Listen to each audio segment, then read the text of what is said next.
Bonjour Monsieur Marconnet, vous avez donc vécu une expérience particulière. Est-ce que vous pourriez nous la raconter et en relater les circonstances? Donc je vais déjà commencer par un avant, pour situer un peu ce qui m'est arrivé dans le contexte de mon existence. J'ai été dans ma jeunesse assez troublé, parce que hypersensible, par la violence du monde et puis enfin bon, tout ce qu'on peut traverser quand on est adolescent. Ensuite, j'ai manqué d'amour à un certain moment dans ma famille. Je ne vais pas rentrer dans les détails parce que voilà. Et donc j'étais un peu à la dérive et j'ai quitté mes études en terminale. Ensuite, j'ai rejoint un groupe de musique. Et bon, là, j'habitais sur Bourges, donc on a quand même réussi à faire le premier printemps de Bourges. Mais là encore, gros problème, ce milieu avec la drogue, etc. On était quand même dans les années 76, printemps de Bourges. Ça ne me convenait pas du tout. Donc il y a eu une rétraction par rapport à ce monde-là. Et puis j'ai rencontré une jeune fille, et à 21 ans, j'étais marié. Un an après, j'avais un enfant. Mais ça se passait, vous voyez, dans des conditions chez moi psychiques qui étaient... je manquais un peu de conscience, si vous voulez. J'étais dans l'émotion. Et j'ai découvert par la suite qu'elle faisait partie d'une famille de témoins de Jéhovah. Donc j'avais des résistances, mais j'étais obligé par moments d'aller aux réunions, etc. Mais j'étais quand même en résistance parce que je sentais un monde clos. Ensuite, j'ai trouvé un petit travail. Entre-temps, je l'avais amenée sur Briançon, c'est dans les montagnes, parce qu'elle souffrait d'asthme, etc. Et puis d'eczéma, enfin voilà, d'autres troubles comme ça.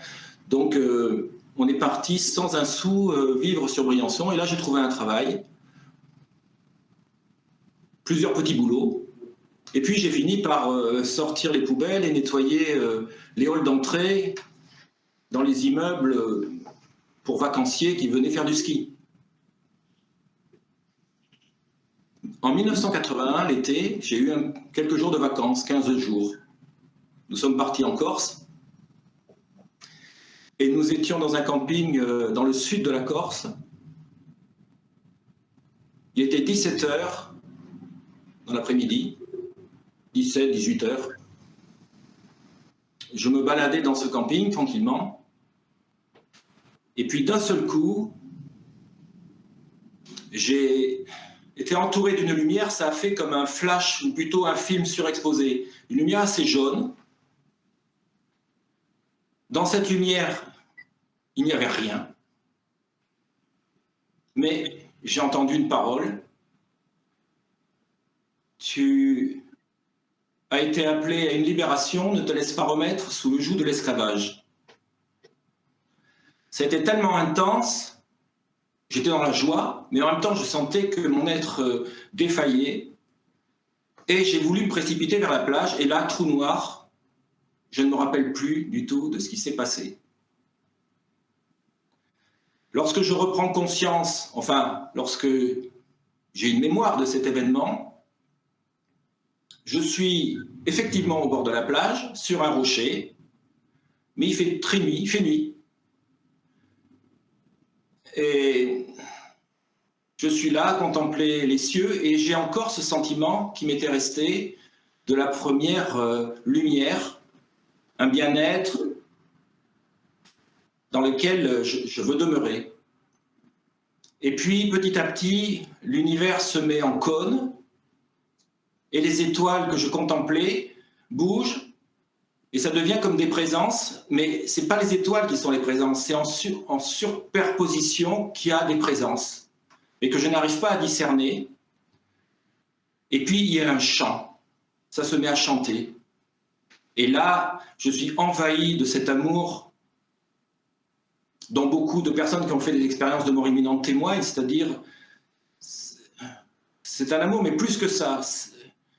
On a l'impression que la conscience s'ouvre, qu'on sait tout et qu'on a envie d'y rester. Et cet amour se fait de plus en plus personnel, si bien que j'arrive même à dire mon amour. Par la suite, j'ai compris que ça avait une dimension mystique, le fait que ça se personnalise comme ça. Je ne sais pas combien de temps ça a duré, mais je suis resté très longtemps dans un état où je ressentais ça, et puis après, ma conscience s'évanouissait, ou en tous les cas, j'étais absorbé par cette théophanie, ou apparition, ou manifestation divine, appelons ça comme vous voulez. Et puis par moments, je revenais à moi, et j'étais très conscient d'être en relation avec cet amour. Et puis la parole que j'avais entendue, ne te laisse pas remettre en esclavage, c'était une parole vivante, ça vivait. C'est-à-dire que,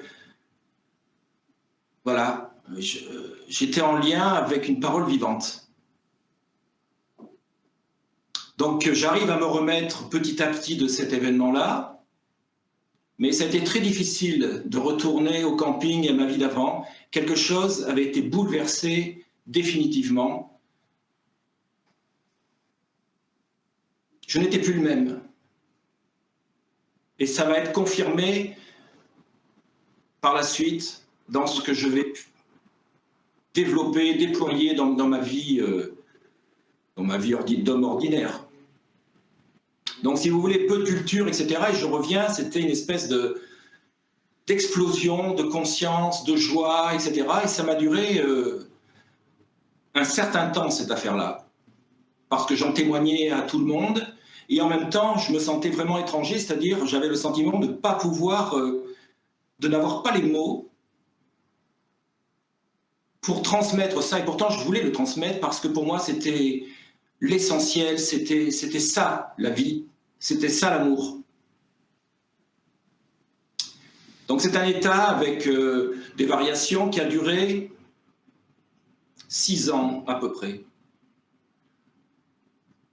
Et j'ai commencé, si vous voulez, à avoir quelques problèmes avec cette famille de témoins de Jéhovah, parce que bien sûr, ah oui, j'ai oublié de dire que quelques temps après, je ne sais pas si c'est 1, 2, 3 jours, mais Jésus-Christ m'est apparu, enfin le Christ m'est apparu par 3 fois, mais de dos, et il se retournait comme pour m'inviter à le suivre.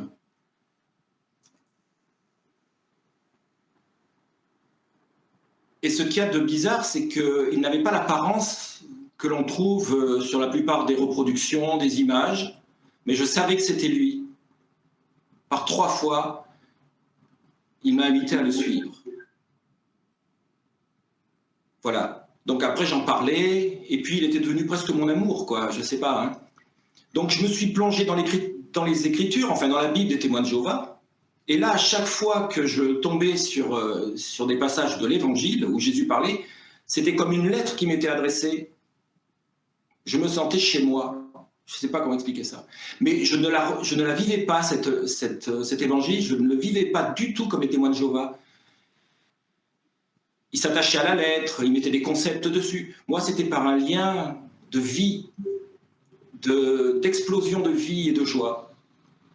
Voilà ce que je peux dire. Et donc, j'ai eu des ennuis par la suite.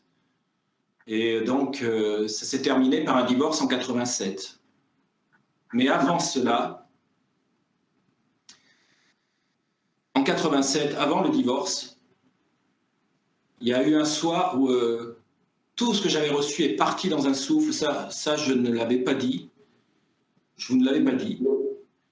C'est parti dans un souffle. Et je criais « Jésus, Jésus !» Je savais que tout partait, tout partait. Et ensuite, je suis tombé dans une sorte d'angoisse épouvantable. Parce qu'il n'y avait plus rien. C'est-à-dire, j'étais décalé par rapport au monde dans lequel je vivais auparavant, du fait de cette expérience. Et puis voilà que ce Christ que je croyais, auquel je croyais pouvoir m'accrocher, partait. Et je savais qu'il partait. Il est resté un vide en moi. J'étais dans une angoisse épouvantable. Vous pouvez décrire ces circonstances, le souffle, là, c'est parti comme dans un souffle. Est-ce que vous pouvez décrire davantage ou mettre d'autres mots pour qu'on comprenne mieux? Si vous voulez, auparavant, cette présence que j'avais vue par 3 fois m'habitait. Et ce jour-là, j'étais dans ma chambre, allongé, et je me suis redressé parce que je sentais que ça sortait de moi. Cette présence est partie.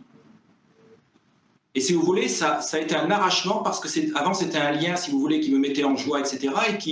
et qui me mettait en lien avec cette expérience. Et donc ça donnait du sens à cette expérience, même si je me retrouvais complètement décalé par rapport au monde. Mais là, je ne comprenais plus rien. Et est-ce que les circonstances à ce moment-là dans votre vie étaient particulières, au moment où c'est arrivé, ce départ? Ben oui, parce qu'après j'ai divorcé, si vous voulez. Donc j'étais quand même dans une rupture par rapport à tout mon monde, tout ce qui faisait mon monde auparavant, et une rupture tragique. Mais ce n'était pas par la volonté, ce n'était pas par le désir de rompre, parce que j'avais une autre idée du monde, etc. C'était cette puissance de vie en moi qui faisait que je ne pouvais plus participer à tout ce que j'avais mis en place auparavant, ça n'avait plus aucun sens. Et est-ce que pour vous, Jésus-Christ avait le sens que l'on peut lui donner dans la religion? Est-ce que c'était attaché à la religion pour vous, à une religion pour vous? Bah, vous savez, je suis d'une génération où on était baptisés, on faisait ses communions, mais c'était culturel. Mes parents n'étaient pas du tout pratiquants, etc. Par contre, j'ai vécu en Afrique et je me souviens très bien que j'étais dans un lycée de Père Blanc, je n'avais pas le choix, c'était à Dakar. J'étais en 11e, ce qui correspond au CP aujourd'hui. Hein. Et dans une séance, il faisait peut-être un catéchisme pour les enfants, voilà, je ne sais pas. Hein. Là, je me souviens qu'on avait dessiné la sortie d'Abraham de Mésopotamie, ou je ne sais plus quoi, qui partait comme ça sur la demande de Dieu en exil ou en exode. Et là, j'ai eu un transport. Mais j'ai senti mon cœur chauffer et je suis un peu parti, quoi. Ça, je m'en souviens très bien. Mais à l'époque, si vous voulez, j'ai vécu ça comme un enfant. C'est-à-dire, bon, c'est après coup que j'ai repensé à ça. Et pourtant, ça ne m'a pas quitté dans ma mémoire. C'est resté parce que ça a été marquant. Voilà. Et puis à ma communion solennelle, pareil. On était réunis pour la retraite. Puis là, tout le monde rigolait parce qu'on faisait ça comme, voilà, après on invite la famille, vous voyez, on fait on fait un repas, tout le monde est content, mais c'est culturel. Eh bien moi, il y a eu certains mots qui ont été dits par le prêtre qui nous racontait un peu je ne sais plus quoi d'ailleurs. Et là, c'est pareil, j'ai décollé. Donc ces deux petits événements qui sont comme les prémices, c'est comme ça que je l'ai interprété, de ce que j'allais vivre en Corse. Mais autrement, le milieu familial, pas du tout. Et par rapport à la religion, j'étais assez critique, parce que même si j'étais un jeune en révolte, mon père était militaire, etc., j'avais été formé quand même assez cartésien, vous voyez. La rationalité, pour moi, c'est extrêmement important. Et d'ailleurs, quand j'écoute un peu ce qui se dit partout, je trouve que ça manque de cohérence, de rationalité. Je suis extrêmement carré là-dessus. Ce qui m'a permis d'ailleurs de faire le chemin. Et donc, peut-être que là, je peux vous dire quelque chose d'important. Quand on a fait cette expérience... Alors, je reviendrai sur tout ce temps où je suis resté dans une espèce de vide, sans présence. Hein. C'était très difficile, sauf par moments, cette présence revenait un petit peu et j'étais rassuré parce que je savais que j'étais sur le bon chemin. Et j'ai interprété cette rupture comme s'il ne fallait pas que je me cramponne à une idée du Christ, mais que je pousse beaucoup plus loin. Mais ça, je l'ai compris plus tard. à force de souffrance, de solitude, etc. Sur le moment, j'ai même insulté Dieu, quoi. C'est-à-dire, pourquoi me faire ça si c'est pour me laisser presque dans la tombe, quoi.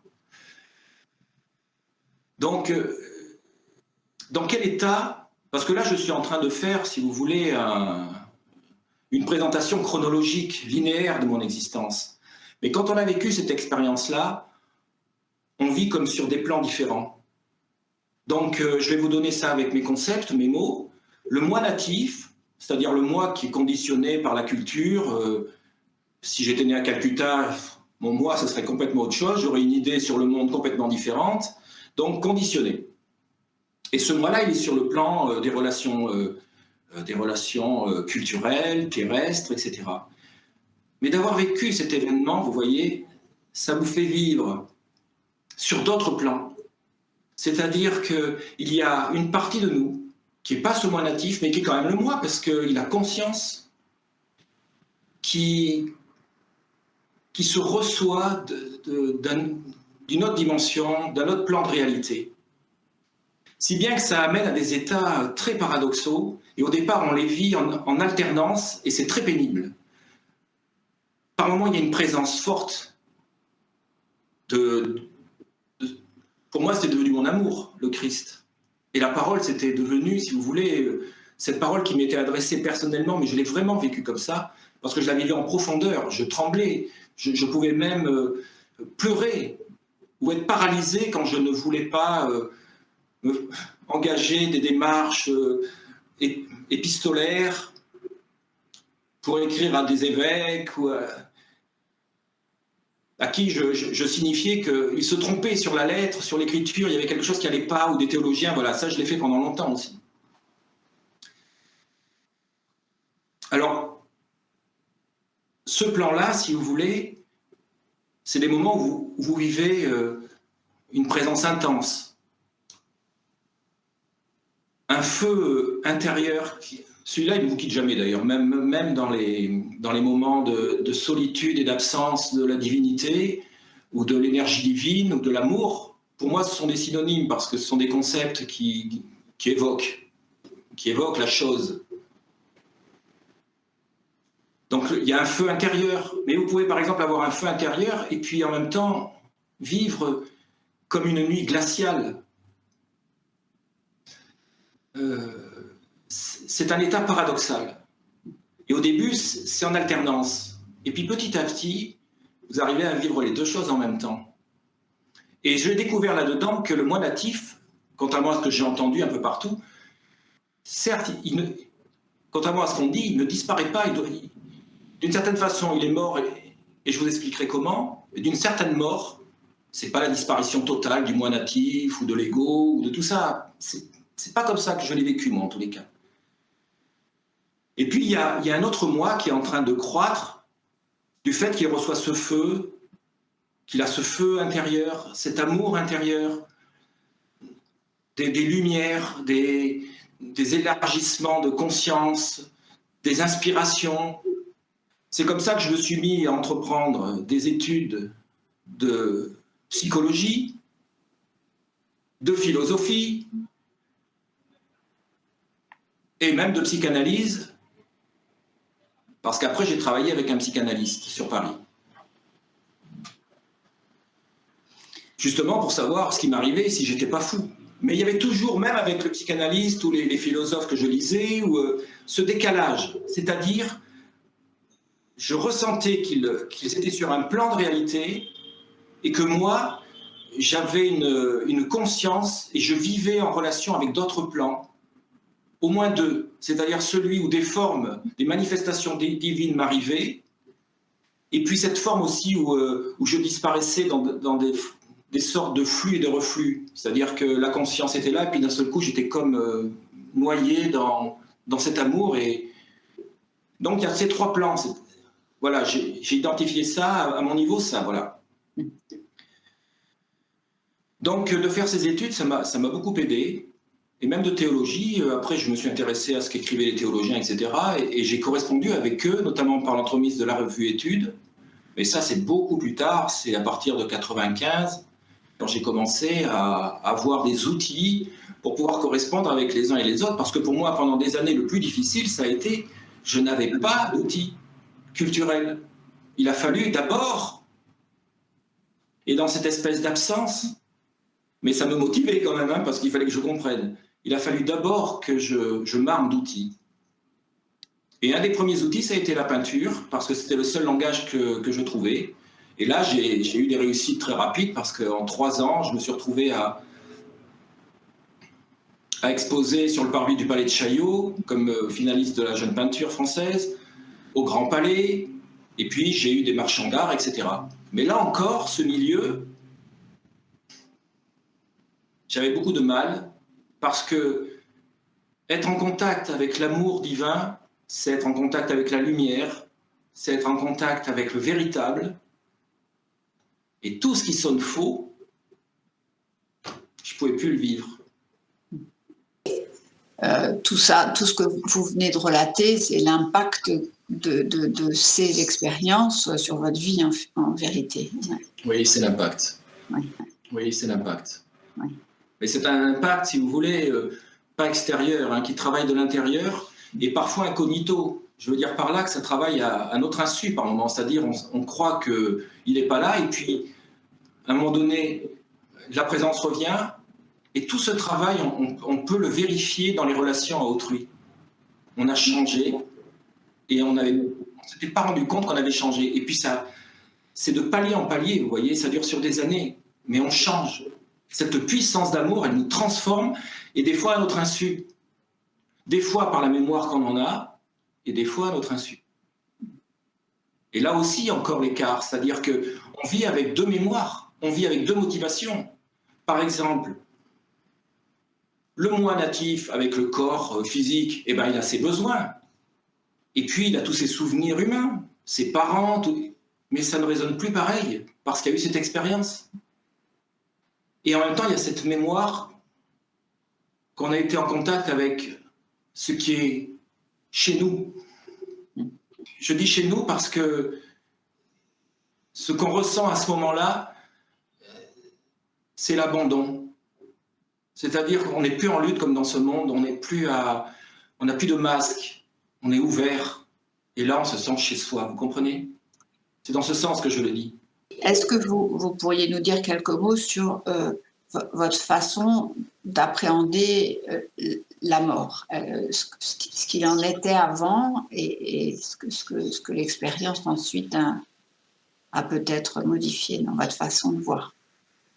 Donc, si vous voulez, j'étais jeune quand ça m'est arrivé, donc la mort, ce n'était pas vraiment un problème. Même si, comme tous les jeunes, on joue avec la mort. Mais c'était de l'inconscience, ou enfin, c'était pas vraiment conscientisé, c'était de l'ordre du pulsionnel, vous voyez. Mais la mort, je ne me posais pas trop de questions sur la mort. Quand on sort de cette expérience, tout est relié, tout est en lien. On sait qu'il y a un lien, mais on n'arrive pas à mettre de forme dessus. C'est juste cet amour qui nous a pénétrés. Quand on est dans cet état supérieur, alors et ça arrive à tout le monde, ça, mais c'est très bref. Alors que moi qui avais vécu ça, je peux dire que c'était beaucoup moins bref. Des fois, ça pouvait durer des jours et des jours et des jours où il y avait cet amour et je me sentais en lien, et en même temps avec un discernement des êtres. Je les ressentais, je pouvais même voir à quel niveau d'humanité ils étaient, enfin voir plutôt ressentir, vous voyez, c'est ça. Donc ça crée un décalage, parce qu'on est dans le vivant et on voit des êtres qui sont dans la survie, c'est-à-dire des réflexes de protection, des réflexes de survie. Et moi j'étais comme ça aussi, je suis resté même, après cet événement, pendant des années, à avoir peur de parler de ce qui m'était arrivé. Je me protégeais, j'avais gardé, si vous voulez, tous mes réflexes d'enfance, de timidité, tout ça. Mais petit à petit, ça a été guéri, mais par cet amour, parce que c'était plus important de m'ouvrir et de donner, parce que ce feu poussait en moi, plutôt que de rester sur des complexes d'enfants et d'enfance. Ça s'est passé comme ça, vous voyez. Mais c'est très difficile à décrire, parce que c'est une opération qui n'est pas linéaire seulement. Elle se passe aussi à notre insu, et donc par moments, on a l'impression qu'on fait des sauts ontologiques presque. On change d'état. et ça demeure. C'est-à-dire que vraiment ce qui a été franchi sur le chemin d'humanité, ça demeure. Ça ne revient plus en arrière. Voilà. Je ne suis plus dans les oppositions foi, raison, rationnel, irrationnel, ça ne veut plus rien dire pour moi. Des gens dans le New Age, vous voyez, ils parlent de vacuité, ils parlent de mort de l'ego, etc. Mais moi j'entends qu'ils sont sur ce plan terrestre parce qu'ils font des contresens, parce qu'ils ne parlent pas depuis le lieu où ça leur permettrait d'entendre le vrai sens de ces mots-là. La mort du corps physique. Bah, si vous voulez, moi, j'ai comme tout le monde, je ne sais pas du tout comment je vais vieillir, si je vais finir Alzheimer ou autre chose, et ça, bon, bien sûr, ça ne m'inquiète pas, mais j'aimerais pas passer par là. Et moi, à ma mort, ben, comme j'ai retrouvé ce lien avec amour et avec le Christ, la mort, pour moi, ça sera une joie. On fait une séparation entre religion et spiritualité, moi, je ne la fais pas.